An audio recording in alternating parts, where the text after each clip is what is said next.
ఈరోజు మనము సిలువలో పలికిన 7వ మాటను మనము ధ్యానించబోతున్నాం.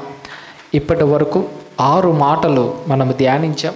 అయితే ఈరోజు మనము 7వ మాటను మనము అందరం కూడా కలిసి ధ్యానిద్దాము.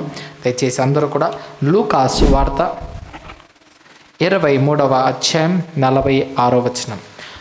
అప్పుడు యేసు గొప్ప శబ్దముతో కేక వేసి తండ్రి నీ చేతికి నా ఆత్మను అప్పగించుకొనుచున్నానెను. ఆయన ఇలాగ చెప్పి ప్రాణము విడిచెను. చాలండి. ఇప్పుడు జాగ్రత్తగా ఇక్కడ ఈ మాటను 7వ మాటని కొద్దిసేపు మనము ధ్యానిద్దాం.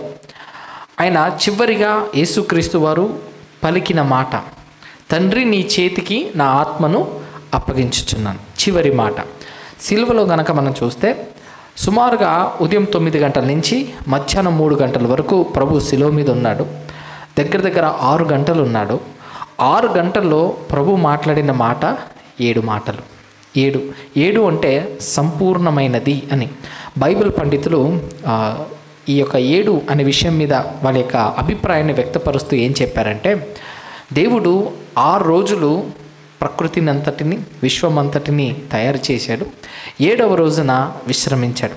అదేవిధంగా 6వ మాటగా ప్రభు సమాప్తమైనదని చెప్పి 7వ మాటగా ఆయన ఇంకా ఈ లోకంలో తన ప్రాణాన్ని విడిచాడు అనే విషయాన్ని, అంటే విశ్రాంతిలోనికి ప్రభు వెళ్ళిపోయాడు అని సాదృశ్యంగా 7ని చూపిస్తుంటారు. 7 అంటే సంపూర్ణమైనది, ఇంకంతా సమాప్తమైపోయింది, ఇంకంతా జరిగిపోయింది అనే భావాలతో వీటిని తెలియపరుస్తుంటారు బైబిల్ పండితులు.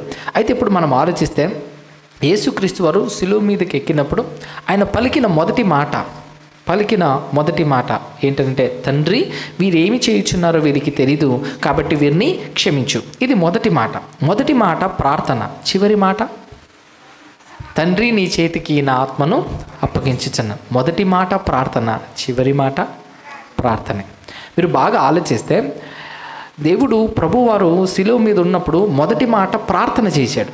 ప్రార్థన చేసిన తర్వాత 2వ మాట దొంగను చూశాడు, వాగ్దానం ఇచ్చాడు, నువ్వు నాతో పాటు పరదేశిలో ఉంటావు. 3వదేమో కుటుంబం కొరకు ఆలోచించాడు, ఆదరణ కలిగే మాటలు అమ్మతో మాట్లాడాడు. ఇదిగో నీ కుమారుడు యోహాన్ గారికి నీ తల్లి మరియా అని చెప్పాడు. ఇంకా 4వ మాట మరలా దేవునితో మాట్లాడాడు. మరలా దేవునితో ఏం మాట్లాడాడు అని అంటే, ఆయన మాట్లాడుతూ నా దేవా నా చెయ్యి ఎందుకు విడనాడితివి, ఎందుకు విడిచితివి అంటే ఆక్రోధన. ముందేమో దేవునితో మాట్లాడాడు క్షమించమని, తర్వాత మాట 4వ మాట మరలా దేవునితో మాట్లాడుతున్నాడు ఆక్రోధనతో, ఆవేదనతో, బాధతో. నా చేయి విడిచిపెట్టేశాడన్న బాధతో ఆయన లామెంటేషన్, విలాపం అని చెప్పుకోవచ్చు. ఒక విలాప ప్రార్థన అక్కడ 4వ మాటగా మనకు కనపడుతుంది. దాని తర్వాత మనము చూడగలిగితే 5వ మాట మాట్లాడతాడు. ఎవరి కోసం మాట్లాడాడంటే, అక్కడున్న ప్రజల కొరకు లేఖనము నెరవేరినట్లు నేను దప్పికొనుచున్నాను. 5వ మాట లేఖనం నెరవేర్పు కొరకు మాట్లాడితే, 6వ మాట నేను వచ్చిన పని సమాప్తం చేసేసాను, అంతా అయిపోయింది అని 6వ మాట అందరికీ తెలిసే విధంగా, లోకమంతటికీ అర్థమయ్యే విధంగా సమాప్తం అయిపోయింది, ధర్మశాస్త్రం యొక్క నెరవేర్పు జరిగిపోయింది అని అన్నాడు. ఇంకా 7వ మాట చివరిగా నా తండ్రితో మాట్లాడుతూ, ఇదిగో నా ఆత్మను నీ చేతికి నేను అప్పగించుచున్నాను. ఇది సిలువలో పలికిన 7 మాటల్లో మనకు కనపడే ఒక అద్భుతమైన విషయాలు. 7 మాటల్లో చివరి మాట దేవునితో మాట్లాడి ఆయన ప్రాణం విడిచాడు. అయితే ఇప్పుడు మనము జాగ్రత్తగా ఈ సందర్భాలను ఆలోచిస్తే, అక్కడున్న ఫరిసేయులు కానివ్వండి, అక్కడున్న శాస్త్రులు కానివ్వండి, అక్కడున్న ప్రధాన యాజకులు, అక్కడున్న ప్రజలు, అక్కడున్న రోమా సైనికులు, వీళ్ళందరూ ఏమనుకుంటున్నారంటే, ఈ మనిషిని మేము చంపేయగలిగాము, అంటే పిలాతు ఆర్డర్ ఇచ్చాడు కాబట్టే ఈ మనిషిని మేము చంపేశాము అని వాళ్ళందరూ అక్కడ అనుకున్నారు. వాస్తవంగా చెప్పండి, ఎవరు చంపేశారు వాళ్ళను? క్షమించాలి, ప్రభుని ఎవరు చంపేశారు? ఎవరండి? సైనికుల, ప్రజల, శాస్త్రుల, పరిసేల? ఎవరండి ప్రభుని చంపింది? చెప్తాను జాగ్రత్తగానండి. దేవుణ్ణి ఎవ్వరూ చంపలేరు. అవునంటారా కాదంటారు? దేవుణ్ణి ఎవరైనా చంపగలరా? దేవుని ఎవ్వరు చంపలేరండి. యేసు ప్రభు పిలాతు ముందు నిలబడినప్పుడు పిలాతు ఏమంటాడు తెలుసా? నాకు నిన్ను విడిపించగలిగే శక్తి ఉంది, లేకపోతే నిన్ను చంపగలిగే శక్తి నాకుంది అని అంటే అప్పుడు యేసుక్రీస్తు వారు ఒక మాట చెప్పాడు పిలాతుకి. ఏం చెప్పాడో ఒకసారి చూద్దాం. యోహాను సువార్త చూడండి జాగ్రత్తగా. యోహాను సువార్త 19వ అధ్యాయం 10వ వచనం చదువుకుందాం. యేసు అతనికి ఏ ఉత్తరం ఇయ్యలేదు గనుక, పిలాతు నాతో మాట్లాడవా, నిన్ను విడుదల చేయుటకు నాకు అధికారం కలదనియు, నిన్ను సిలువ వేయుటకు నాకు అధికారం కలదనియు నీవెరుగవా అని ఆయనతో అనెను. చాలండి. ఇప్పుడు ఆ మాటను చూడండి. పిలాతుతో ఏమని పిలాతు మాట్లాడుతున్నాడంటే ఆయన అంటున్నాడు, నిన్ను విడుదల చేయుటకు నాకు అధికారం కలదు, నిన్ను సిలువ వేయుటకు నాకు అధికారం కలదు. ఏమంటున్నాడు? ఆయనకున్న అథారిటీ చెప్తున్నాడు. ఇదిగో నిన్ను కాపాడాలన్నా నేనే కాపాడాలి, నిన్ను చంపేయాలన్నా నేను చంపగలను, నాకు ఆ శక్తి ఉంది అని అంటే అప్పుడు యేసుక్రీస్తు వారు ఏమన్నారు చూడండి. తర్వాత మాట 11వ వచనం. అందుకు యేసు పైనుండి నీకు ఇయ్యబడి ఉంటేనే తప్ప నా మీద నీకు ఏ అధికారమును ఉండదు. అందుచేత నన్ను నీకు అప్పగించిన వానికి ఎక్కువ పాపము కలదనెను. ఇప్పుడు జాగ్రత్తగా ఆలోచించండి. ఇక్కడ యేసుక్రీస్తు వారు ఏమన్నారంటే, ఇదిగో నీకేదో అథారిటీ ఉందని, నీకేదో శక్తి ఉందని, కాబట్టి నువ్వు నన్ను చంపగలుగుతున్నావని నువ్వు అనుకుంటున్నావేమో. నేను చనిపోవాలని నువ్వు అనుకుంటే ఇది జరగలేదు. పైనుండి ఆజ్ఞ వచ్చింది కాబట్టి నువ్వు నన్ను సిలువ మీదకి ఎక్కించగలవు అనే మాటను ప్రభు వారు తెలియపరుస్తున్నాడు. అంటే ఇక్కడ మనకు అర్థమయ్యే విషయం ఏంటంటే, దేవుణ్ణి ఎవరైనా చంపగలరంటే ఎవ్వరూ చంపలేరు, ఆ అధికారం దేవుడిస్తే తప్ప. అంతేనా?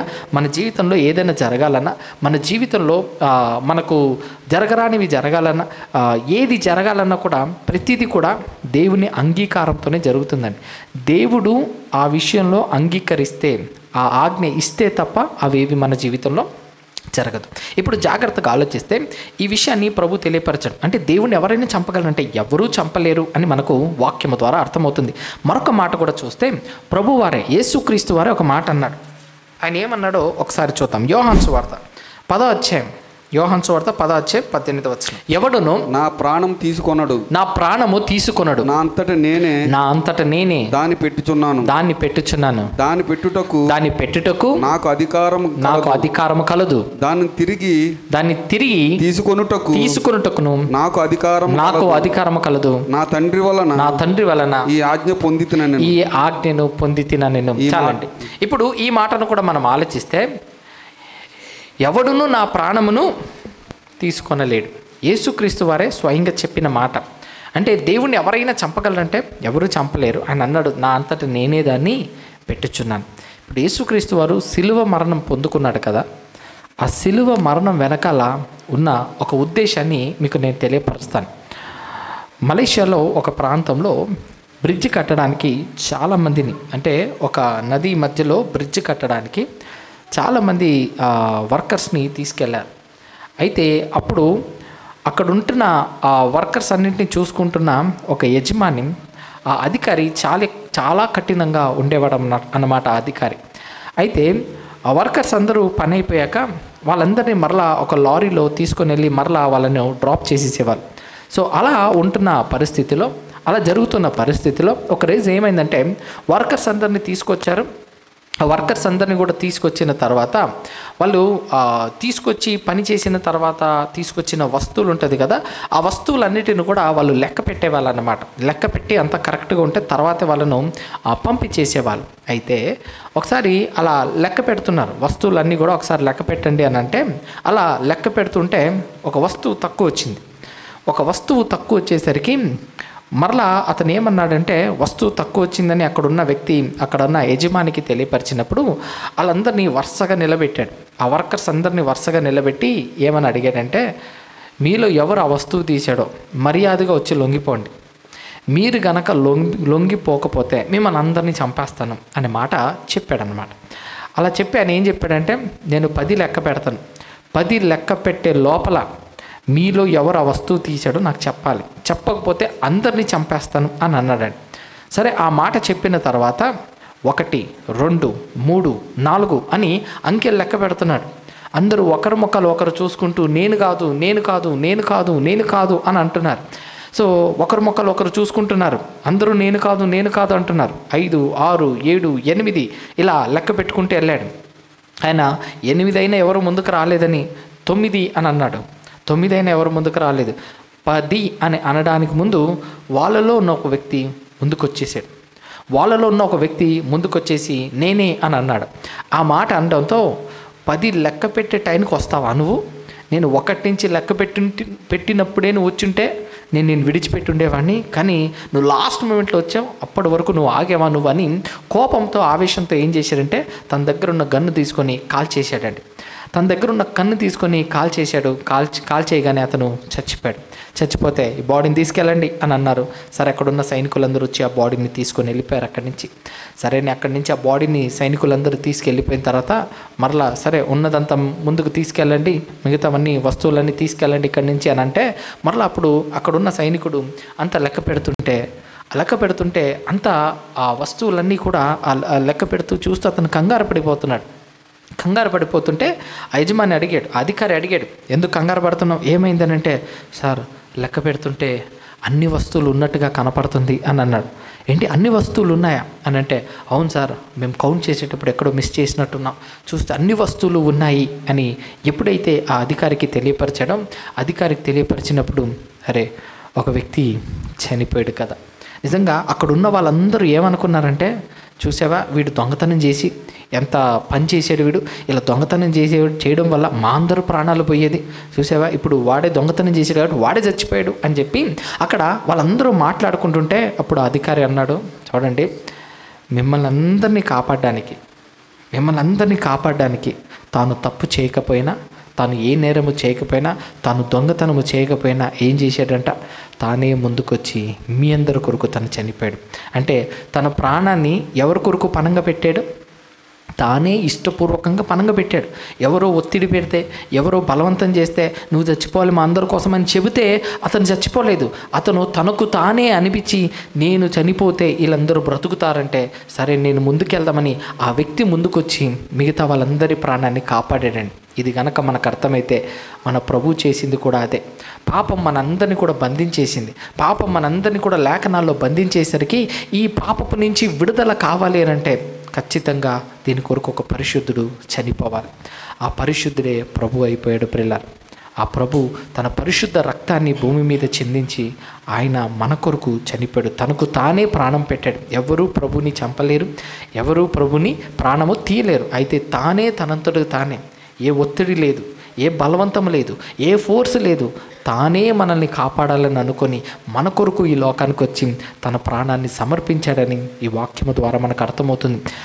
ఈ లూకాసు వార్త గారు ఆయన గట్టిగా కేకలు వేసి ప్రాణం విడిచాను అని రాశారు కదా.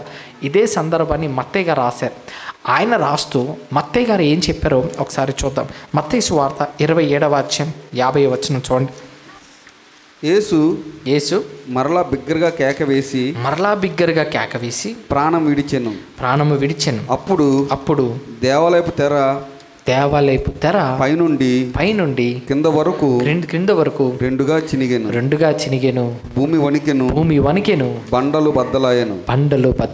చాలా ఆ మాట మీరు చూడగలిగితే అక్కడ ఏమని తెలియపరుస్తూ చెప్తున్నాడో చూడండి. దేవాలయపు తెర ఎప్పుడైతే యేసుక్రీస్తు వారు మరణించారు, ఎప్పుడైతే యేసుక్రీస్తు వారు చనిపోయిన తర్వాత జరిగింది ఏంటంటే దేవాలయం యొక్క తెర ఏమైపోయిందంట, పైనుండి క్రింది వరకు ఏమైపోయింది, చినిగిపోయింది. పైనుండి క్రింది వరకు చినిగిపోయింది. ఇప్పుడు ఒక మాట చెప్తాను వినండి. ఇప్పుడు ఒక కర్టెన్ ఉందని అనుకోండి. ఆ కర్టెన్ ఉంటే ఆ కర్టెన్ చినిగిపోవాలంటే అది అంత సులువైనది కాదు. నా వెనకాల కర్టెన్ కనపడుతుంది కదా, ఈ కర్టెన్ ఎలా ఉంది, ఇప్పుడు దీనిని చేత్తో చెంపాలంటే చెంపగలమా? చెంపలేము. ఏం కావాలి దీనికి? ఒక కత్తెర కావాలి కదా, ఒక సిజర్ కావాలి. సిజర్ తీసుకొచ్చి కట్ చేస్తూ వెళ్తే అప్పుడు ఈ కర్టెన్ అనేది చినుగుతుంది కదా. మామూలుగా చేతులతో చెంపాలంటే చెంపగలమా? చెంపలేము. అయితే ఇప్పుడు దేవాలయపు తెర ఉంది కదా, అది సుమారుగా 8 అడుగులు ఉందంట. సుమారుగా 8 ఫీట్ హైట్ ఉందంట. అంటే ఇది నాకు తెలిసి ఒక 5 అడుగులో అలా ఉండొచ్చు. ఇంకా అది 8 అడుగులు అంటే మీరు ఆలోచించండి ఎంత పెద్ద కర్టన్ అది. అది నిజంగా ఒక మనిషి చింపాలి అని అనుకుంటే చింపలేడండి. దేవాలయపు తెర ఎందుకు చినిగిందో ఆ రోజు ఆ ప్రజలకి అర్థమే కాలేదు. ఎందుకు జరిగింది ఇది? అసలు దేవాలయంలో ఒక తెర, అది ఎంత పెద్ద తెర అని అంటే అది ఒక పెద్ద కర్టెన్ అని అనుకోవచ్చు. ఆ కర్టెన్ ఎందుకు చినిగిందో ఆ రోజుల్లో ఉంటున్న వాళ్ళకి ఎవరికి అర్థం కాలేదు. కానీ ప్రభువు చనిపోతే ఆ కర్టెన్ చినిగిపోయింది. పోనీ ఆ కర్టెన్ మనిషి ఎవడైనా చింపగలంటే చింపలేడు. ఎవరైనా దాన్ని చినిగిపోయే విధంగా దాన్ని ఏమైనా చేయగలంటే చేయలేరు. ఎందుకంటే అది ఆ దేవాలయం నుంచి తెర ఈ విధంగా కర్టెన్ ఈ విధంగా ఉండిపోతుందండి. అది ఇప్పుడు పై నుంచి కింది వరకు ఏమైపోయిందంట, పై నుండి కింది వరకు ఆ కర్టను చినిగిపోయిందంట. అంటే ఎలా చినిగిపోయింది? ఇప్పుడు చాలామంది ఏమంటారు తెలుసా, ఇప్పుడు ఒక గోడ ఉందనుకోండి, ఈ గోడ ఒకవేళ భూకంపం వచ్చిందనుకోండి, అప్పుడు ఏమవుతుంది? ఈ గోడ మార్క్ సీల్ పడుతుంది కదా, మార్క్ సీల్ పడుతుంది. ఆ మార్క్ సీల్ పడినప్పుడు గోడ ఎందుకు ఈ విధంగా సీల్ పడిందంటే భూకంపం వచ్చిందండి, అందుకు ఈ విధంగా సీల్ అయిపోయిందండి అని అంటుంటారు. అయితే ఇప్పుడు మనం చూస్తే భూకంపం వచ్చినందుకు ఆ తెర చినిగిపోయింది అనే టాక్ వెళ్ళింది అక్కడ. ఆ రోజుల్లో ఆ టాక్ ఎందుకు వెళ్ళిందంటే, తెర ఎందుకు చినిగిపోయిందంటే భూమి వణికెను అనే మాట ఉంది చూడండి, బండలు బద్దలాయన అనే మాట ఉంది చూడండి. ఈ భూకంపం వచ్చింది కాబట్టి ఈ భూకంపం ఎఫెక్ట్కి ఏమైపోయింది, ఆ తెర చినిగిపోయింది అనేది ఆ రోజుల్లో వెళ్ళిన టాకు. కానీ వాస్తవంగా ఆ తెర ఎందుకు చినిగిపోయింది, ఎందుకు చినిగిపోవాలి? ప్రభు చనిపోయిన తర్వాత జరిగిన సంఘటన. తెర చినిగిపోయిందంట. తెర చినిగిపోవడం వల్ల వెనకాల ఉన్న ఆంతర్యం ఏంటంటే, దేవుడు మనందరికీ ఒక విషయం చెప్పాలని అనుకున్నాడు. ఎందుకు తెర చినిగిపోయిందో ఒకసారి వాక్యంలో చూద్దాం. హెబ్రీయులకు రాసిన పత్రిక, అపోస్తలుడైన పౌలు హెబ్రీయులకు రాసిన పత్రిక 10వ అధ్యాయం 19వ వచనం చూడండి. సహోదరులారా యేసు కొరకు ప్రతిష్ఠించిన మార్గమున అనగా నూతనమైనది జీవము గలది ఆయన శరీరము అను తెర ద్వారా ఏర్పరచబడినది మార్గమున ఆయన రక్తము వలన పరిశుద్ధ స్థలమునందు ప్రవేశించుటకు మనకు ధైర్యం కలిగి ఉన్నది గనుకను అని అన్నాడు. చాలండి, ఆ మాటను ఆలోచించండి. అక్కడ ఇప్పుడు తెర ఉంది, తెర చినిగిపోయింది. కారణం ఏంటి అని అంటే అక్కడ రాయబడింది ఆయన శరీరము అన తెర ద్వారా. ఆ మాట ఉందా లేదు చూడండి, ఆయన శరీరమును తెర ద్వారా ఏర్పరచబడినదై అని అన్నాడు. అంటే శరీరమే ఏమని అన్నాడు? తెర. శరీరమును తెర ద్వారా అని అన్నాడు. అంటే ఆయన బాడీనే ఒక కర్టన్ అన్నట్టుగా హెబ్రీ గ్రంథకర్త మనకు తెలియపరుస్తున్నాడు. సో ఒక విషయం చెప్తాను జాగ్రత్తగానండి. కర్టన్ ఎందుకు వచ్చింది అసలు?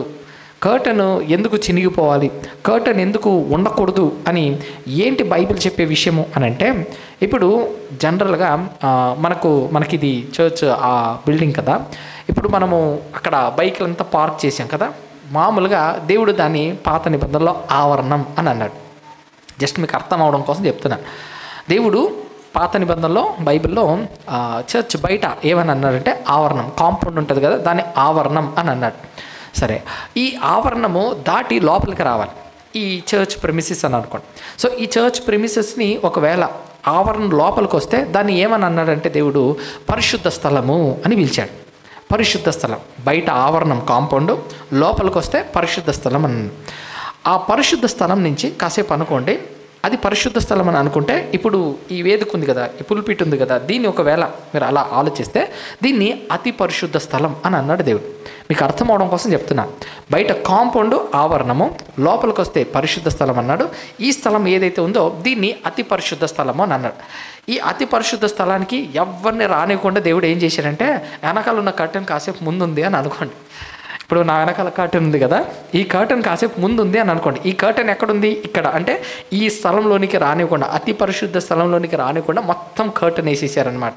సో ఇది ప్రత్యక్ష గుడారాన్ని ఇలా తయారు చేయమని చెప్పాడు దేవుడు. సో మొత్తానికి ఇక్కడ కర్టెన్ ఉండిపోయింది. అయితే ఇప్పుడు యాజకులు కానీ, ప్రధాన యాజకులు కానీ ఈ కర్టెన్ దాటి లోపలికి రావడానికి లేదు. వీళ్ళు ఈ కర్టెన్ దాటి లోపలికి రాకూడదు. ఎందుకంటే ఈ కర్టెన్ దాటి లోపలికి వస్తే ఏముంటుందంటే ఇక్కడ మందసం ఉంటుంది. మందసం. ఈ మందసం ఏంటంటే దేవుడు ఇజ్రాయేలు ప్రజలతో మాట్లాడాలంటే ఆయన ఏం చేసేవాడో తెలుసా? అప్పుడంటే బయట అనుకోండి, ఇప్పుడు మీకు ఉదాహరణకు అర్థం అవడానికి చెప్తున్నాను. ఇప్పుడు దేవుడు వాళ్ళతో వచ్చి మాట్లాడేవాడు. వాళ్ళకి ఎలా తెలిసేది దేవుడు వచ్చి మాట్లాడాడు అని అంటే, ఇప్పుడు పైన మేఘం ఉంటుంది కదా, ఆ మేఘం అంతా తిరిగేసి ఎక్కడికి వచ్చేదంటే ఈ ప్లేస్, ఈ టాప్ ప్లేస్ ఏదైతే ఉంటుందో ఇది ఓపెన్ అయిపోతుంది. ఈ టాప్ ప్లేస్ ఓపెన్ అయిపోతుంది. ఓపెన్ అయిన తర్వాత ఆ మేఘం అంతా కూడా కిందికి దిగి వస్తుంది. సో మేఘం ఎప్పుడైతే కిందికి దిగి వస్తుందో ఆవరణం బయట ఉంటుంది, పరిశుద్ధ స్థలం ఉంటుంది. ఇక్కడికి రాడు దేవుడు. ఎక్కడికి వచ్చేవాడు అంటే ఈ అతి పరిశుద్ధ స్థలంలోనికి ఆ మేఘం అంతా కిందికి వచ్చి దిగిపోయింది. అప్పుడు ప్రజలందరికీ అర్థమైంది దేవుడు వచ్చాడు, దేవుడు ఇప్పుడు మోషే గారితో మాట్లాడబోతున్నాడు, అహరోన్ గారితో మాట్లాడబోతున్నాడు అని అలా వాళ్ళకు తెలిసేదన్నమాట. సో ఇప్పుడు ఈ అతి పరిశుద్ధ స్థలంలోనికి దేవుడు వచ్చి మాట్లాడేవాడు కాబట్టి నేను చాలా పరిశుద్ధుని, నా పరిశుద్ధతను ఈ ప్రజలు తట్టుకోలేరు, కాబట్టి ఎవరు నా దగ్గరికి రాలేరు, అపవిత్రంగా ఉంటే అందరూ నా దగ్గరకు వస్తే చచ్చిపోతారు, కాబట్టి ఎవరు ఇక్కడికి రాకూడదు. మరి ఏంటి ప్రభు, ఇక్కడికి రావాలంటే రూట్ ఏంటి? ఇక్కడికి రావాలంటే ఏం చేయాలి? ముందు కర్టన్ అడ్డు పెట్టేయండి. ఎవరు నా అతి పరిశుద్ధమైన స్థలంలోనికి ఎవరు రావడానికి వీలేదు, కర్టన్ అడ్డు పెట్టండి. ఎవరైనా కూడా రావాలంటే ఈ పరిశుద్ధ స్థలంలోనే రావాలి. ఈ పరిశుద్ధ స్థలంలో ఏముంటుందంటే ఒక దీపవృక్షం ఉంటుంది, అంటే నిత్యము వెలుగుతుండాలి, క్యాండల్స్ అని అనుకోండి. దీపవృక్షం ఉండాలి. తర్వాత సముఖపు రొట్టె బల్లలు, అంటే దానిని సహవాసానికి ప్రభు బల్లలకు సాదృశ్యంగా దేవుడు దాన్ని పెట్టమని చెప్పాడు. తర్వాత ఏం ఉండాలంటే ధూపవేదిక, ప్రార్థనకు సూచనగా ధూపవేదిక పెట్టండి అన్నారు. బయట ఏం పెట్టాలంటే ఆవరణంలో గంగాళం, అంటే నీళ్లు గడుకొని లోపలికి రావాలి. తర్వాత బలిపీఠం, బలి అర్పించే లోపలికి రావాలి. సో బలిపీఠము బయట ఉండాలి, గంగాళము కాంపౌండ్ వాల్లో ఉండాలి. అవి 2 వస్తువులు అక్కడ ఉండాలి. మరి పరిశుద్ధ స్థలంలో ఏముండాలంటే ఇక్కడికి వచ్చేసరికి ఆయన అంటాడు ఇంకా దీపవృక్షం ఉండాలి, అంటే క్యాండల్స్ ఉండాలంటాడు, నిత్యం వెలుగుతూ ఉండాలంటాడు. సముఖపు రొట్టె బల్లలు, అంటే ప్రభు బలకు సాదృశ్యం. తర్వాత ధూపవేదిక, ధూపం వేస్తే పొగ వస్తుంది, పొగ వస్తే మొత్తం ఈ పరిశుద్ధ స్థలం అంతా సువాసనతో నిండిపోతుంది. అంటే ప్రార్థనతో నా సన్నిధి ఉండాలని దేవుడు తెలియపరిచాడు. ఇక్కడికి వచ్చేసరికి మాత్రం, అతి పరిశుద్ధ స్థలానికి వచ్చేసరికి మాత్రం ఇక్కడ ఏం పెట్టుకున్నారంటే మందసం ఉండిపోయింది. ఇప్పుడు ఈ మందసం దగ్గరికి దేవుడు వస్తున్నాడు కాబట్టి నా దగ్గరికి ఎవరు రావడానికి వెళ్ళలేదు. ఇప్పుడు ఒకవేళ ఇక్కడికి రావాలంటే ఏంటి ప్రభా అని అంటే, బయట బలిపీఠం దగ్గర బలి అర్పించారు. బలి అర్పించిన తర్వాత అది కూడా ఎవరు పడితే వాళ్ళు కాదు, ప్రధాన యాజకుడు, అంటే పాస్టర్లందరికీ పాస్టర్ అనమాట, లేకపోతే బిషప్ అని అనుకోండి మీ భాషలో చెప్పాలంటే. అంటే ప్రధాన యాజకుడు, అంటే యాజకులందరికీ ఒక మెయిన్ ఆయన ఉంటాడు, మెయిన్ పాస్టర్ అన్నమాట. సో ప్రధాన యాజకుడు, ఆ ప్రధాన యాజకుడు ఎలా రావాలంటే కోడి రక్తమో మేక రక్తమో అది పవిత్రమైనది, దానికి కళంకమైనదు, కళంకం ఉండకూడదు, గుడ్డిదై ఉండకూడదు, కుంటిదై ఉండకూడదు, అపవిత్రమైనది ఏది కూడా, డాగు మచ్చ ఏంది లేనిది ఒక పవిత్రమైన జంతువుని తీసుకొచ్చి బలి అర్పించాలి. సో అందుకు యాజకులు ఏం చేసేవాళ్ళంటే ఏబేలు బలి అని అనేటోళ్ళు. ఏబేలు బలి ఏంటంటే ఏబేలుకి పుట్టిన ఆ యొక్క అప్పుడే ఆ యొక్క మందలో నుంచి వచ్చిన వాటిని తీసుకొని శ్రేష్టమైనది అర్పించాడు కదా, అలా శ్రేష్టమైనది అర్పించాలని చెప్పి యాజకులు ఏబేలు బలి అని చెప్తూ శ్రేష్టమైనది అర్పించేవారు. అలా అర్పించిన తర్వాత సంవత్సరానికి ఒక్కసారి ఏం చేసేవాళ్ళంటే ఆ రక్తాన్ని తీసుకొని, ఆ రక్తము తీసుకొని దీని లోపలికి వచ్చేవాళ్ళు. సో ఆయన లోపలికి వచ్చేటప్పుడు ఈ ప్రధాన యాజకుడు ఏం చేసేవాడంటే ఒక బెల్లు కట్టుకొని, తాడులాగా బెల్లు లాంటిది కట్టుకొని నడుచుకుంటూ లోపలికి రావాలి. సో అలా నడుచుకుంటూ లోపలికి రావాలి. ఈయన ఇక్కడికి వచ్చిన తర్వాత ఇప్పుడు ఈ కర్టన్ ఏం చేయాలంటే ఈ కర్టన్ని ఆయన తీయాలన్నమాట. ఎవరు తీయాలి ఈ కర్టన్ని? ప్రధాన యాజకుడు. ఎవరు పడితే వాళ్ళు వచ్చి కర్టన్ ముట్టుకుంటే అక్కడికక్కడ చచ్చిపోతారు, అక్కడికక్కడ చచ్చిపోతారు. ఈ కర్టన్ తీయాలంటే అతని చేతిలో ఏముండాలి? రక్తం ఉండాలి. రక్తము లేకుండా ఆ కర్టన్ ముట్టుకుంటే చచ్చిపోతాడు. ఎందుకంటే అది అతి పరిశుద్ధ స్థలం, దేవుడు వచ్చి మాట్లాడే స్థలం కాబట్టి ఎవరు పడితే వాళ్ళు రాకూడదు. వచ్చిన వాళ్ళు కూడా ఎవరై ఉండాలి? అతను ప్రధాన యాజకుడు అయి ఉండాలి. ఆ ప్రధాన యాజకుడు ఏం చేయాలి? రాకముందు ప్రజలందరి పాపం కోసం ఒక బలి రెడీ చేసుకోవాలి. మరలా తను తన పాపము నిమిత్తం కూడా ఒక బలి అర్పించాలి.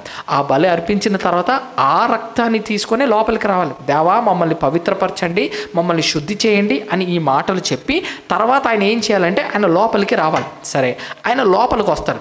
లోపలికి వచ్చేటప్పుడు ఒక తాడు కట్టుకొని బెల్లు దానికి ఉంటుంది, ఆ బెల్లు వేసుకొని నడుచుకుంటూ వస్తాడనమాట. సరే, నడుచుకుంటూ వచ్చిన తర్వాత ఇప్పుడు కర్టన్ తీయాలి. కర్టన్ తీయాలంటే ముందు ధూప వేదిక మీద ఏం చేస్తాడో తెలుసా? ధూపం వేస్తాడు ఆయన. ధూప వేదిక మీద ధూపం వేసి నిత్యము ధూపవృక్షం మీద క్యాండిల్స్ వెలుగుతూనే ఉంటుంది, లైట్ వెలుగుతూనే ఉంటుంది. తర్వాత ధూపం వేసిన తర్వాత, ఈ ధూపము వేసిన తర్వాత ఏం జరుగుతుందంటే అప్పుడు లోపలికి రావాలి. చేతిలో రక్తం ఉండాలి, రక్తం లేకపోతే చచ్చిపోతాడు. సో రక్తం చేతిలో పట్టుకొని అప్పుడు ఏం చేయాలి? తెరను బయటికి తీయాలి, అంటే కర్టెన్ని పక్కకు జరపాలి.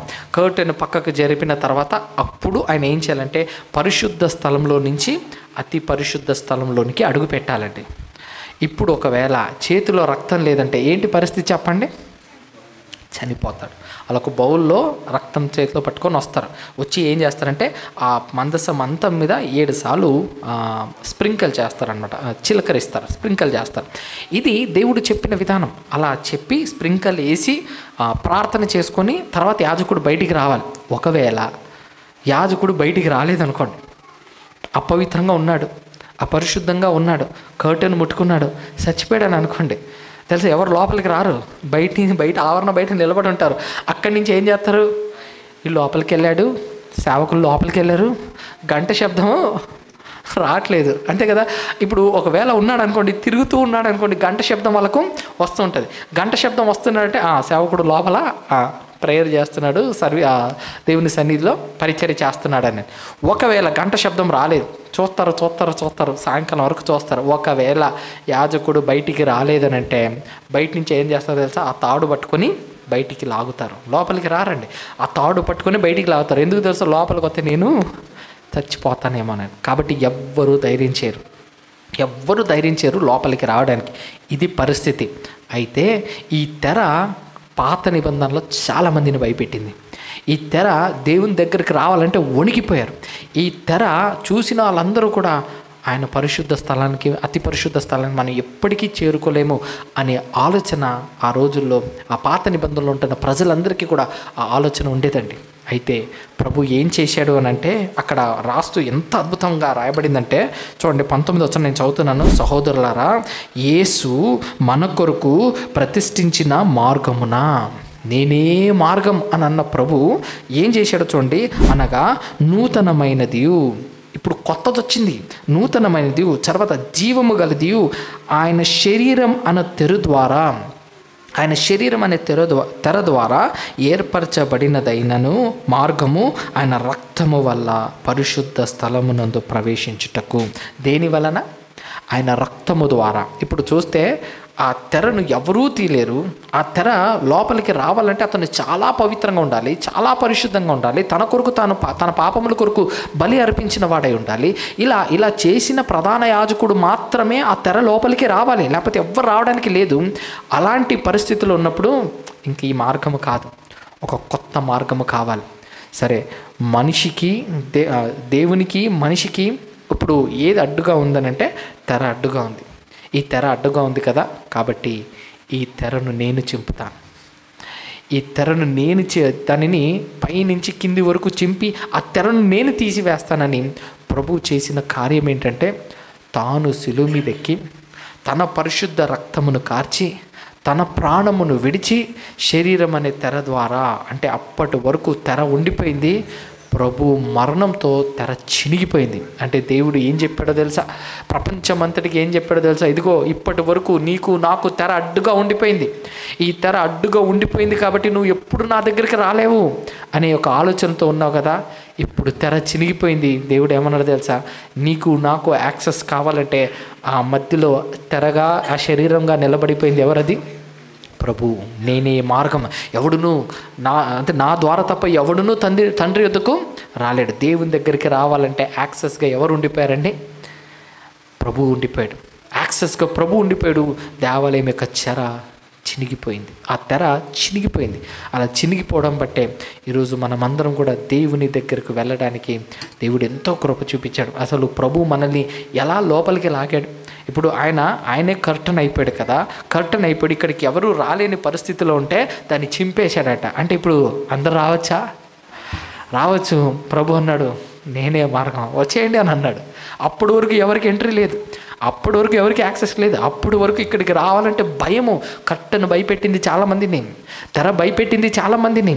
దాని లోపల కూడా మేము వెళ్ళలేము, ప్రవేశించలేము అని అనుకుంటే ప్రభు వచ్చి దాన్ని చింపేసి ఇంక దీంతో మీకు ఇంక అవసరం లేదు, నేను నిలబడ్డాను, నా ద్వారా ఎవరు వస్తారో వాళ్ళందరూ కూడా తండ్రి దగ్గరకు రావచ్చు, వాళ్ళందరూ దేవుని దగ్గరకు రావచ్చు, వాళ్ళందరూ కూడా దేవునితో ఉండిపోవచ్చు. అతి పరిశుద్ధ స్థలానికి మనకందరికీ ఎంట్రీ వచ్చింది, పరలోకానికి మనందరికీ ఎంట్రీ వచ్చింది అని యేసుక్రీస్తు వారు ఆ తెరను చింపేశాడండి.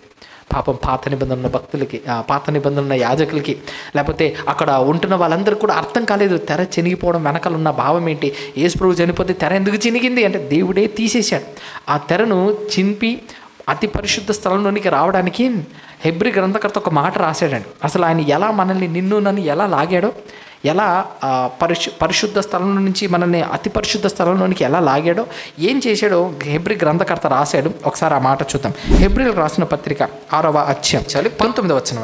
ఈ నిరీక్షణ నిశ్చలమును స్థిరమునై మన ఆత్మకు లంగరువలె నుండి తెర లోపల ప్రవేశించుచున్నది. చూడండి, ఈ నిరీక్షణ నిశ్చలమును స్థిరమైన మన ఆత్మకు లంగరువలే నుండి తెర లోపల ప్రవేశించుచున్నది.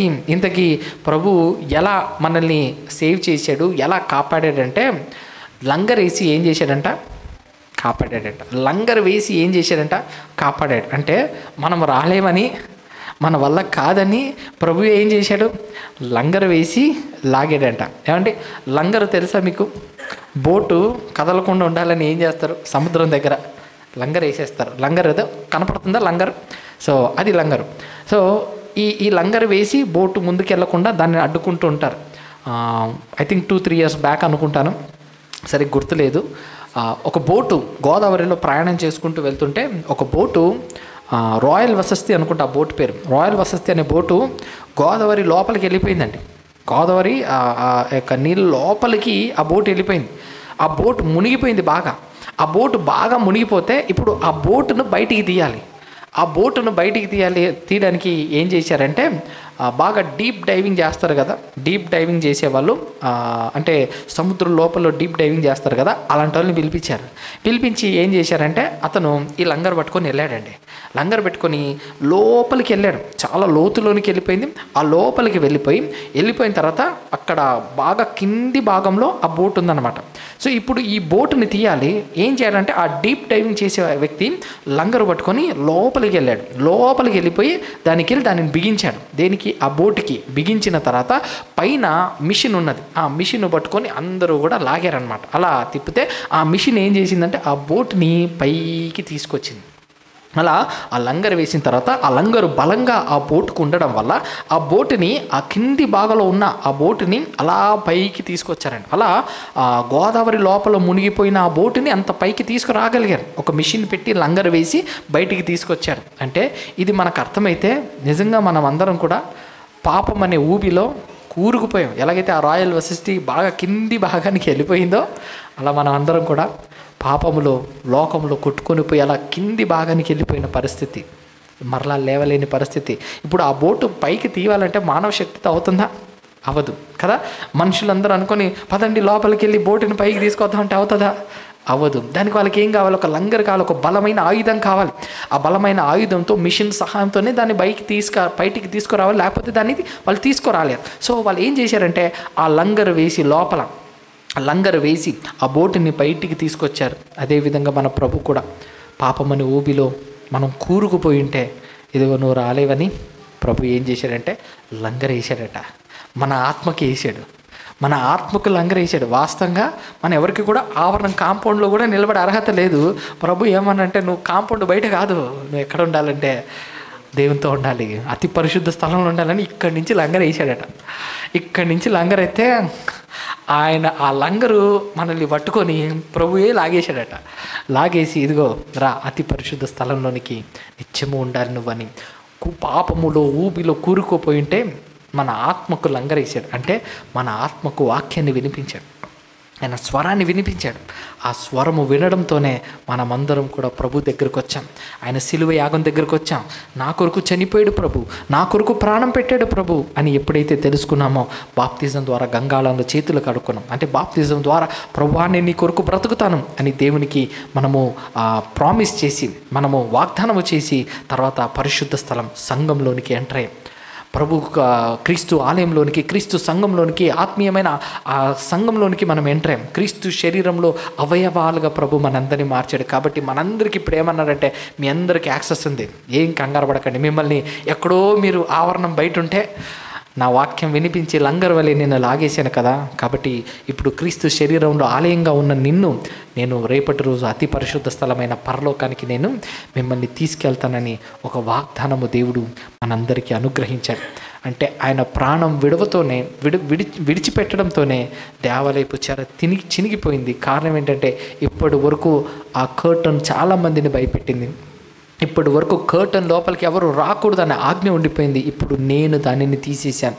ఎవరైతే నన్ను విశ్వసిస్తారో, ఎవరైతే నా వైపు చూస్తారో, ఎవరైతే నేను చేసిన బలియాగాన్ని గమనించి తెలుసుకొని పశ్చాత్తాపడి ఆ సిలువ యాగం దగ్గరికి వస్తారో వాళ్ళందరికీ కూడా నిత్య జీవము అని అన్నాడండి ప్రభు. ఎంత గొప్ప ధన్యత! నిజంగా ప్రభుని మనం చేరుకోగలమా? ఒకసారి ఆలోచించండి. ఈ పాపపు శరీరంతో, పాపపు ఆలోచనతో, పాపపు తలంపులతో పరిశుద్ధుడైన దేవుని దగ్గరికి వెళ్ళగలమంటే వెళ్ళలేమండి. అది మన ఎప్పటికీ సాధ్యము కాదు. కానీ దేవుని కృప ఏం చేసిందంటే మనల్ని దేవుని దగ్గరికి నడిచే విధంగా చేసింది. దేవుని కృప మనల్ని దేవుని సన్నిధిలో ఉండే భాగ్యము మనకు అనుగ్రహించండి. ఆత్మకు లంగర్ వలె లాగి కాపాడాడంట ప్రియులారా. ఆయన లాగకపోతే మనం వచ్చి ఉండేవాళ్ళం కాదు. ఆయన ఏర్పాటు లేకపోతే మనం ఈరోజు ఆయన సన్నిధిలో కూర్చుని ఉండేవాళ్ళం కాదు. దేవుడు కృప చూపించాడు కాబట్టే మనందరికీ కూడా రక్షణ కలిగింది. ఏమండి, ఒక మాట చెప్తాను నేనండి. సత్యం అనేది ఉంటుంది చూసారా? సత్యం ఏంటంటే దేంతోనూ రాజీ పడదండి. ఈ లోకంలో ఉన్న సత్యం రాజీ పడిపోతుంది. డబ్బు పెడితే రాజీ పడిపోతుంది. కేసుని తారుమారు చేసేస్తారు. అవసరమైతే డబ్బు ఎక్కువ ఇచ్చారంటే వాళ్ళ వైపే కేసు మార్చేస్తారు కూడా. కాబట్టి తారుమారు జరుగుతుంది ఈ లోకంలో. కానీ దేవుని చట్టం ఉంది చూసారా? సత్యము అది దేంతోనూ రాజీ పడదు. అది దేంతోనూ కాంప్రమైజ్ అవ్వదు. అది దేంతోనూ అది అస్సలు రాజీ పడే సమస్య ఉండదు. సత్యం ఏంటంటే ఎప్పటికీ సత్యమే గెలవాలి కాబట్టి అది దేంతోనూ రాజీ పడదు. అయితే ఇప్పుడు సత్యము పాపము చేస్తే సత్యం ఏం చేస్తుందంటే పాపానికి శిక్ష పడాల్సిందే. అది సత్యము చేసే డిమాండ్. అది సత్యం చేసే డిమాండ్ ఏంటంటే పాపం జరిగినప్పుడు ఆ పాపానికి శిక్ష జరగాలి. ఆ శిక్ష జరిగితేనే సత్యము గెలిచినట్టు. ఆ శిక్ష పడకపోతే సత్యం గెలిచినట్టు కాదు. అయితే దేవుని చట్టం ఏం చేస్తుందంటే సత్యమే గెలుస్తుంది. దేవుని చట్టంలో సత్యమే గెలవాలి. కాబట్టి సత్యము గెలవాలంటే సత్యము ఎవరితోనూ రాజీపడదు, ఏ పాపముతోనూ రాజీపడదు. ఇప్పుడు సత్యము ఏం చేస్తుందంటే పాపము చేసిన వ్యక్తి నరకానికి వెళ్ళాలని సత్యము డిమాండ్ చేస్తుంది. అంతే కదండి. ఇప్పుడు ఈ లోకంలో నేను ఒక వ్యక్తిని అన్యాయంగా చంపేస్తే నేను ఈ లోకంలో తప్పించుకోవచ్చు. కానీ సింహాసనం మీద ప్రభు కూర్చున్నప్పుడు ఆ ప్రభు ముందు నేను తప్పించుకోగలనా? లేదు. అప్పుడు సత్యం ఏం చేస్తుంది? డిమాండ్ చేస్తుంది. ఏమనంటే ఇతను తప్పు చేశాడు, ఒక వ్యక్తిని అన్యాయంగా చంపేశాడు, కాబట్టి ఇతను నిత్యాగ్ని గుండానికి వెళ్ళాలని సత్యం ఏం చేస్తుందంటే డిమాండ్ చేస్తుంది. అదేవిధంగా ప్రతి పాపాన్ని సత్యం డిమాండ్ చేస్తుంది. మనిషి చేసే ప్రతి పాపాన్ని సత్యము డిమాండ్ చేస్తూ ఇదిగో ఇతను తప్పు చేశాడు కాబట్టి ప్రభుతో పరిశుద్ధమైన అతి పరిశుద్ధమైన స్థలంలో లేకపోతే పరలోకంలో ఇతను ఉండడానికి అర్హుడు కాదు అని సత్యము డిమాండ్ చేస్తున్నప్పుడు దేవుడు ఏమన్నారంటే సత్యము ప్రతి పాపానికి శిక్ష అనుభవించాలి అని సత్యము డిమాండ్ చేస్తుంది. కాబట్టి అది రాజీ పడదు. కాబట్టి దేవుడు ఏం చేశాడంటే సరే నా కుమారుడైన క్రీస్తుని పంపించి ఆ క్రీస్తు యొక్క ఆ తప్పులన్నీ లేకపోతే మనము చేసిన పాపములన్నీ కూడా క్రీస్తు మీద మోపబడి, మనము చేసిన తప్పులన్నీ కూడా క్రీస్తు మీద మోపబడి ఎప్పుడైతే క్రీస్తు వారు ఆ శిక్షను అనుభవిస్తారో ఆ క్రీస్తు వారు ఆ శిక్ష అనుభవించినప్పుడు మనందరికీ సంపూర్ణమైన విడుదల ప్రియులారా. మనందరికీ సంపూర్ణమైన విడుదల. ఎందుకంటే మనం చేసిన పాపానికి సత్యము రాజీ పడకుండా డిమాండ్ చేస్తుంది ఇతను తప్పు చేశాడు, ఇతను శిక్ష పడాలని. కానీ మనం చేసిన తప్పుకి శిక్ష ఎవరు అనుభవించారు? ప్రభు అనుభవించారు. కాబట్టి మనకు శిక్ష లేదు ఆయన శరీరం అనే తెర ద్వారా. ఎందుకంటే పాపమే కదా కర్టన్ని ఆపేసింది. కర్టన్ ఉండడం వల్ల ఆ పాపపు మనిషి ఈ కర్టన్ లోపలికి రాలేడు.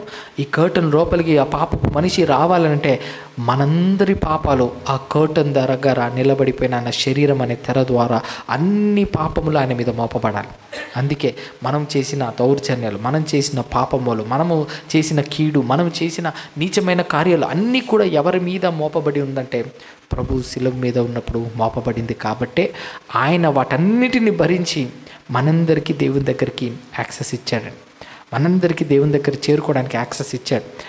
ప్రియులారా, ఒక సంఘటన జరిగింది. I think Bengaluru to Mysuru వెళ్ళే హైవేలోనే జరిగిన సంఘటన ఏంటంటే ఒక వ్యక్తి బాగా స్పీడ్గా కారు తోలుకుంటూ వెళ్తున్నాడు. చాలా స్పీడ్గా ఆ హైవేలో కారు తోలుతుంటే ఒక వ్యక్తి బైక్లో వెళ్తుంటే ఇతను బాగా కొంచెం తాగి స్పీడ్గా వెళ్ళి కొట్టేశాడు అనమాట.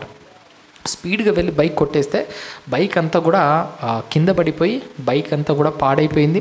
యాక్సిడెంట్ కదా, బాగా పార్ట్స్ అన్నీ కూడా ఊడిపోయింది. ఇతనికి కాలు ఇరిగిపోయింది. ఆ స్పీడ్లో పడినప్పుడు దెబ్బలు పడింది, కాలు ఇరిగిపోయింది అనమాట.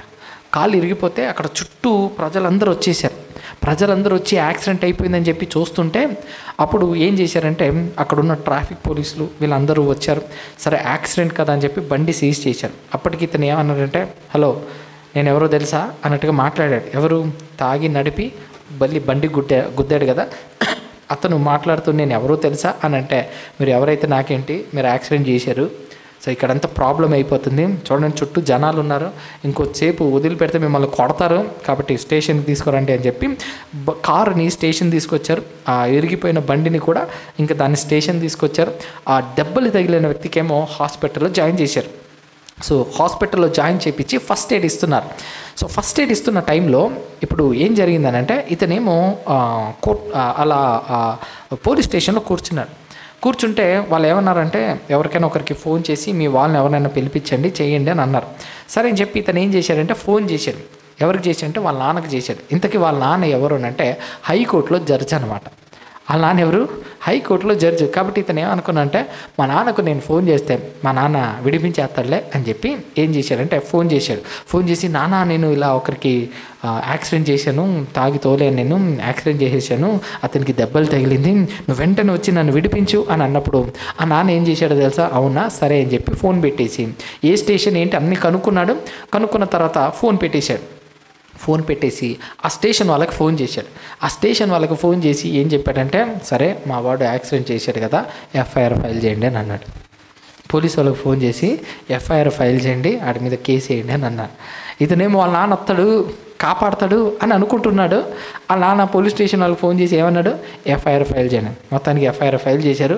ఇప్పుడు ఇతనికి ఎక్కడ లేని కోపం, ఎక్కడ లేని బాధ, ఎక్కడ లేని ఆవేశం, మా నాన్న నన్ను వచ్చి ఏం చేయాలి, కాపాడాలి కదా, కాపాడాల్సిన మా నాన్నే నా మీద కేసు వేసేయమని అంటాడా, ఆ ఎఫ్ఐఆర్ ఫైల్ చేయమని అంటాడా అని చాలా కోపంగా ఉండిపోయాడు. సరే ఇంకేమన్నారంటే రేపు కోర్టుకు తీసుకెళ్తానులే, ఏమని ఉంటే నువ్వు కోర్టులో మాట్లాడుకో అని అన్నారు. అతనికి ఏం చేయాలో అర్థం కాలేదు.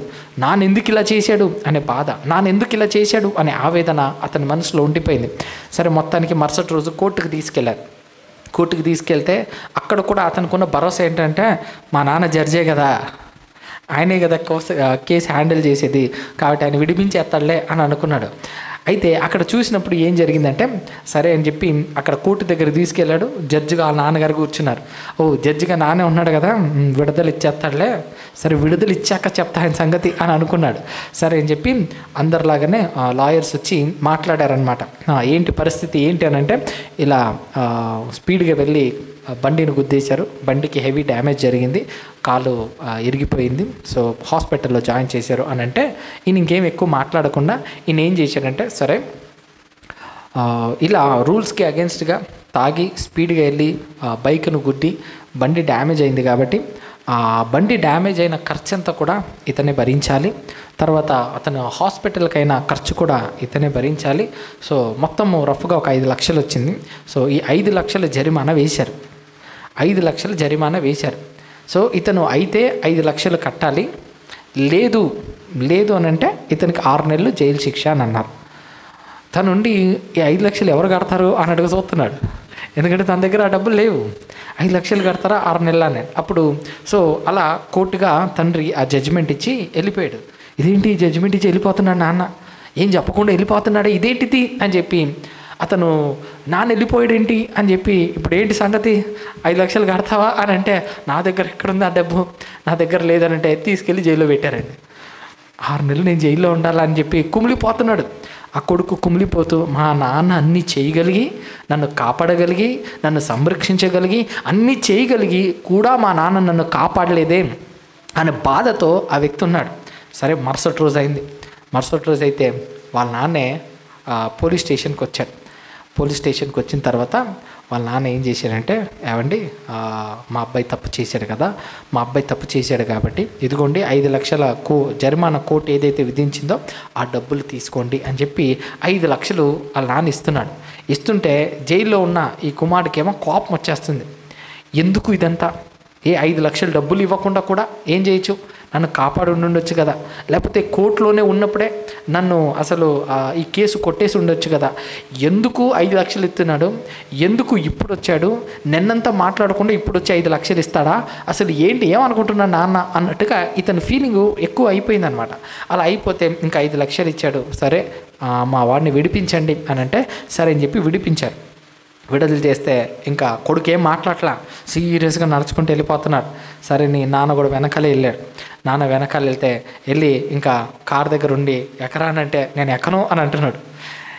ఎందుకు ఎక్కువనంటే అప్పుడు కోపము, బాధ, ఆవేదన ఆ కుమారుడి నుంచి వచ్చి మాట్లాడుతూ, ఏ నాన్న నువ్వు నన్ను కాపాడాలని అనుకుంటే అసలు ఇదంతా జరిగేదా, నువ్వు అసలు నేను నీకు ఫోన్ చేసినప్పుడే నువ్వు వచ్చి ఉంటే అప్పుడే రిలీజ్ చేసి ఉంటే అయిపోయేది కదా, అసలు ఈ కేసు అంతా ఇంత దూరం ఎందుకు తీసుకెళ్ళాలి, ఎందుకు కోర్టు దాకా వెళ్ళాలి, ఎందుకు నువ్వు నాకు జరిమానా వేయాలి, ఇవన్నీ లేకుండానే మనం డబ్బులు ఇచ్చి ముందే సాల్వ్ చేసుకుని ఉండొచ్చు కదా, ముందుగానే మాట్లాడుకుంటే ఇంత తలకాయ నొప్పి ఉండేది కదా, నువ్వు ఎందుకు ఇలా చేసావు అని అంటే అప్పుడు వాళ్ళ నాన్న ఒక మాట అన్నాడు, అరే ఇప్పటి వరకు నా జడ్జిమెంట్లో నేను ఎవ్వరి విషయంలోనూ అన్యాయంగా తీర్పు తీర్చలేదు, అది నా వ్యక్తిత్వం, అది నేను జడ్జిని నేను, కాబట్టి నా వ్యక్తిత్వం ఏంటంటే ఇప్పటి వరకు నేను ఎవరి విషయంలోనూ అన్యాయంగా నేను జడ్జ్మెంట్ ఇవ్వలేదు, ప్రతిదానికి చట్టపరంగా ఒక లా ఉంటుంది, ఒక ప్రాసెస్ ఉంటుంది, ఆ ప్రొసీజర్ని ఇప్పటి వరకు నా సర్వీస్లో నేను ఉపయోగించాను. అదేవిధంగా నీ విషయంలో కూడా నువ్వు నా కుమారుడివి కాబట్టి నేను చట్టాన్ని మార్చలేను, నువ్వు నా కుమారుడు కాబట్టి ప్రొసీజర్ని మార్చలేను, నువ్వు నా కుమారుడు కాబట్టి నాకు నేను ఫేవర్ చేసుకొని నేను మార్చుకోలేను, నువ్వు కుమారుడు కాబట్టే ప్రతి విషయంలో ఇప్పటి వరకు నా వ్యక్తిత్వం నేను ఎలాగైతే పాటిస్తూ చట్టాన్ని గౌరవిస్తూ నేను నడుచుకున్నానో అదేవిధంగా నీ విషయంలో కూడా నేను చట్టాన్ని గౌరవిస్తూ నేను నడుచుకున్నాను అనే విషయాన్ని చెప్పినప్పుడు ఆ కుమారుడు తండ్రి వైపు చూస్తున్నాడు. అంటే నీతికి న్యాయానికి యథార్థవంతుడిగా వాళ్ళ తండ్రి కనపడుతున్నాడు. సో అలా కనపడుతున్నప్పుడు కళ్ళల్లో నీళ్లు పెట్టుకుంటే అప్పుడు అన్నాడు, అరే నాన్న చూడరా, చట్టము డిమాండ్ చేసింది ఏంటంటే నువ్వు తప్పు చేసావు, నువ్వు వాళ్ళ బండి గుద్ది నువ్వు వాళ్ళని హాస్పిటలైజ్ చేసావు కాబట్టి దానికి మనం డబ్బులు ఇవ్వాలి, ఎందుకంటే తప్పు మన వైపు జరిగింది కాబట్టి దానికి జరిమానా మనం కట్టాలి, అందుకే కోర్టులో నీకు ఆ శిక్ష వేశాను, కోర్టులో శిక్ష వేసేటప్పుడు నేను ఒక న్యాయవాదినిరా, నేను ఒక జడ్జినరా, కానీ ఇప్పుడు నేను ఎందుకు వచ్చానో తెలుసా అని అంటే ఎందుకు వచ్చావు అని అడుగుతుంటే అప్పుడు ఆ తండ్రి అన్నాడు, అరే సింహాసనం మీద కూర్చున్నప్పుడు లేకపోతే కోర్టులో నేను కూర్చున్నప్పుడు అక్కడ నేను ఒక న్యాయవాదిగా ఆలోచించాను రా, ఆ కుర్చీ దిగి బయటకు వచ్చిన తర్వాత ఒక తండ్రిగా ఆలోచించాను, తండ్రిగా నాకు నీ మీద ఉన్న ప్రేమతో ఈ 5 లక్షల జరిమానా కట్టి నేను విడిపించాలని వచ్చాను, కానీ కోర్టులో కూర్చున్నప్పుడు నేను న్యాయవాదిని కాబట్టి జడ్జిమెంట్ ఎప్పుడు కరెక్ట్గానే ఉండాలి, కుమారుడు కాబట్టి జడ్జిమెంట్ మార్చలేను అని అన్నాడు ఆ తండ్రి. ఈ విషయం మనకు అర్థమైతే ప్రియులారా, దేవుడు కూడా చేసింది అదే. ఆయన న్యాయవంతుడైన దేవుడు. సత్యం ఏం చేస్తుందంటే పాపం చేసిన దానికి డిమాండ్ చేస్తుంది. సో ఇప్పుడు ఆయన న్యాయం మార్చలేడు. న్యాయవంతుడైన దేవుడు ఒక్కొక్కరి విషయంలో ఒక్కొక్క రకంగా ఫేవర్ చేయలేడు ఆయన. కాబట్టి ఏమనుకున్నాడంటే ఒక చట్టం వచ్చింది పరలోకంలో. చట్టం ఏంటంటే అందరి పాపముల కొరకు దైవమే చనిపోవడం. ఒక పరిశుద్ధుని రక్తము చిందించబడినప్పుడు అందరి పాపాలు కొట్టివేయబడుతుంది. ఎవరైతే ఆ రక్తం వైపు చూస్తారో, ఎవరైతే ఆ సిలువ వైపు చూస్తారో, ఎవరైతే ఆ క్రీస్తు వైపు చూస్తారో వాళ్ళందరి పాపాలు కొట్టివేయబడుతుందని ఒక చట్టం పరలోకంలో రావడం. ఒక న్యాయవాదిగా సత్యము డిమాండ్ చేస్తున్నప్పుడు, పాపానికి పరిష్కారము కావాలన్నప్పుడు, అది పరిశుద్ధుని రక్తమై అవ్వాలని అన్నప్పుడు దేవుడే ఈ లోకానికి దిగి వచ్చాడు. ప్రభువు మన కొరకు చనిపోయాడు. కాబట్టి న్యాయవంతుడైన దేవుడు ఏం చేశాడంటే ఆయన అన్యాయ తీర్పులు ఇవ్వలేడు. మన పాపములు పోతేనే మనకు పరలోకంలో ఎంట్రీ, మన పాపములు పోకపోతే మనకు పరలోకంలో ఎంట్రీ లేదు. ఆయన న్యాయవంతుడైన దేవుడు. సత్యము డిమాండ్ చేస్తుంది కాబట్టి ముందు మన పాపములను కడుక్కోవాలి. అందుకే దేవుడు ఏం చేశాడనంటే యేసుక్రీస్తు వారిని లోకానికి పంపించాడు. సరే, ఇప్పుడు కర్టన్ అడ్డుగా వచ్చింది. కర్టన్ ఏం చేస్తుందంటే న్యాయం కావాలని డిమాండ్ చేస్తుంది.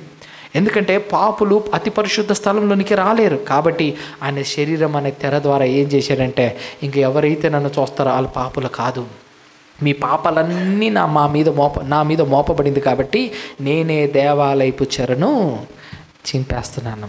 కాబట్టి ఇంకా నేను వాటిని చింపేస్తున్నాను కాబట్టి ఆ దేవాలయపు తెర చినిగిపోతుంది. కాబట్టి ఇంకా మనందరికీ యాక్సెస్ అని అన్నాడు ప్రియులారా. మనందరికీ యాక్సెస్. నిజంగా ప్రభు దగ్గరికి వెళ్ళలేని పరిస్థితిలో ఉన్న మనల్ని దేవుడు వెళ్ళేటట్టుగా ఎంత గొప్ప కృప చూపించాడు, ఎంత పెద్ద కృప చూపించాడు. నిజంగా అతి పరిశుద్ధ స్థలంలో మనం అడుగు పెట్టలేని స్థితిలో ఉన్నప్పుడు ప్రభు మరణం నిన్ను నన్ను అడుగు పెట్టేటట్టుగా చేసింది. ఇది దేవుని మహాకృప.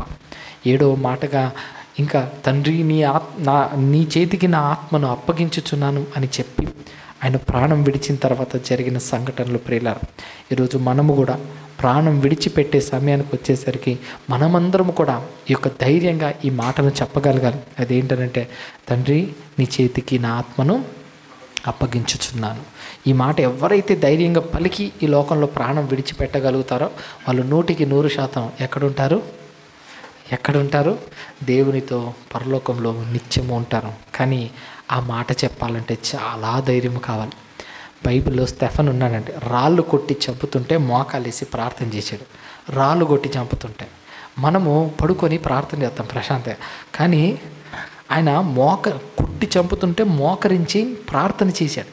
మోకరించి ప్రార్థన చేసిన తర్వాత ఆయన చివరిగా చెప్పిన మాట ఏంటంటే, నీ చేతికి నా ఆత్మను అప్పగిస్తున్నాం. భక్తులు బ్రతికిన విధానం అంటే అది.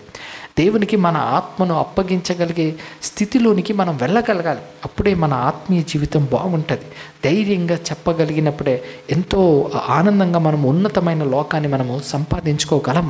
ఈరోజు నిజంగా చావు ఎదురైతే, చావు దగ్గరకు వస్తే ఎంతమంది ధైర్యంగా ఆత్మను అప్పగించగలరు? ఒకసారి ఆలోచించండి.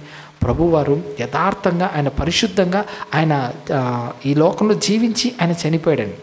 అంటే ఆత్మను అప్పగించేటప్పుడు ఎలా అప్పగించాడంటే, ఏ పాపము లేకుండా పరిశుద్ధంగా, పవిత్రంగా, నిష్కల్మషంగా ఆయన తన ఆత్మను అప్పగించాడు. మనము కూడా చనిపోయినప్పుడు, ఈ లోకాన్ని విడిచిపెట్టి వెళ్ళేటప్పుడు ఆత్మ తాను దయచేసిన దేవుని యొద్దకు వెళ్ళిపోవాలి కదా. అప్పుడు ఆత్మ ఎలా వెళ్ళాలి? పరిశుద్ధంగా వెళ్ళాలి. పరిశుద్ధంగా వెళ్ళాలి. ఏమంటే, మీరు నాకు ఒక ఫోన్ ఇచ్చారు అని అనుకుందాం. మంచి ఫోన్, కొత్త ఫోన్ మీరు నాకు ఇచ్చారు. నేను ఆ ఫోన్ అలా ఇలా వాడుతూ కింద పడేశాను. కింద పడితే ఆ ఫోన్ పగిలిపోయింది. ఇప్పుడు ఆ ఫోన్ పగిలిపోయింది. ఈ ఫోన్ నేను మీకు ఎలా ఇవ్వాలి? ఎలా పగిలిపోయింది అలా ఇవ్వాలా? మీరు ఏం ఎక్స్పెక్ట్ చేస్తారు? నా ఫోన్ నువ్వు తీసుకున్నావు కాబట్టి దాన్ని బాగు చేసి ఇవ్వు, అంతేనా? దేవుడు ఆత్మనిచ్చాడు, పవిత్రంగా, పరిశుద్ధంగా, నిష్కల్మషంగా ఉన్న ఆత్మనిచ్చాడు.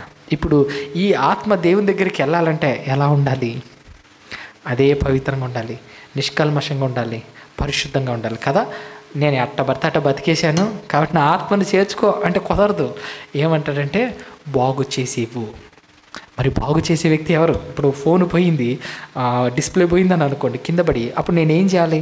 మొబైల్ స్టోర్కి వెళ్ళాలి, బాబు దీన్ని కొంచెం బాగు చేయమని చెప్పాలి.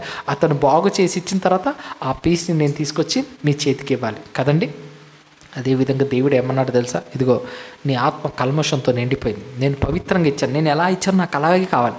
ఎలా ఇచ్చానో అలాగే కావాలంటే బాగు చేసే యేసు ప్రభు దగ్గరికి మనం వెళ్ళాలి.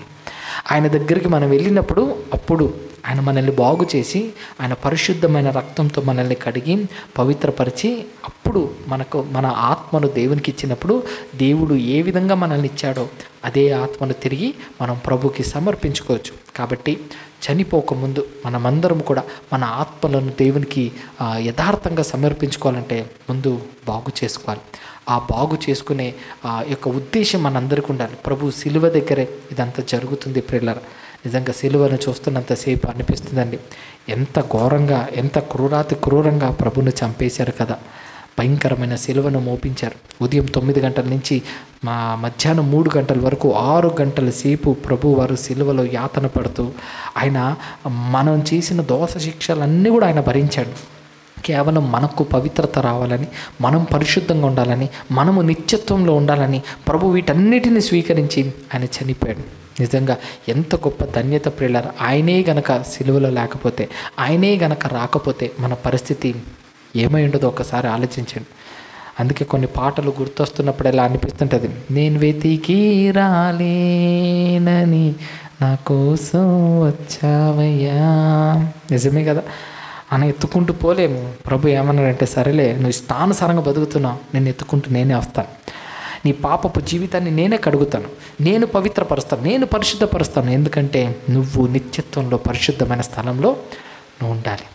అందుకే కొన్ని పాటలు గుర్తొస్తున్నప్పుడల్లా అనిపిస్తుంది, సిలువ యాగాన్ని గుర్తు చేసుకోకపోతే నిజంగా మన జీవితానికి అర్థం ఉండదు ప్రియులారా, మన జీవితానికి అర్థం ఉండదు. నీవే రాకపోతే నేనేమైపోదును. నిజమే కదా, పాపాలకు మరి నిజంగా విముక్తి అనేది ఉండేదా? మనకు నిజంగా ప్రభు రాకపోతే, ఆ తెర తీయకపోతే మనకు యాక్సెస్ ఉండేదా పరలోకానికంటే? లేదు కదా ప్రియులారా. ఆయన రాకపోయింటే మన పరిస్థితి ఏంటి? ఆయన ప్రాణం పెట్టకపోయింటే మన పరిస్థితి ఏంటి? ఆ పరిశుద్ధుని రక్తం చిందించకపోయింటే మన పరిస్థితి ఏంటి? ఒకసారి ఆలోచించండి. ప్రభు వారు చేసిన గొప్ప త్యాగాన్ని బట్టి ఈరోజు రక్షణ మార్గంలోనికి వచ్చి పరిశుద్ధమైన స్థలంలోనికి ప్రవేశించడానికి ఆ దేవుడు ఎంత కృప చూపించాడు. నిజంగా ఇది మన ధన్యత ప్రియులారా, నిజంగా ఇది మన ధన్యత. కాబట్టి ప్రభు వారు చేసిన త్యాగం మన జీవితంలో వృధాగా పోకూడదు. చనిపోయే స్థితికి వచ్చేసరికి, తండ్రి ఇదిగో నా ఆత్మను నీ చేతికి అప్పగిస్తున్నానని ధైర్యంగా చెప్పగలిగే విశ్వాసము మనలోనికి రావాలి.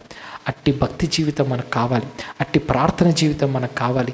ప్రభుకై బ్రతకడానికి, ప్రభు కొరకు జీవించడానికి ఎల్లప్పుడూ ప్రయాసపడాలి ప్రియులారా.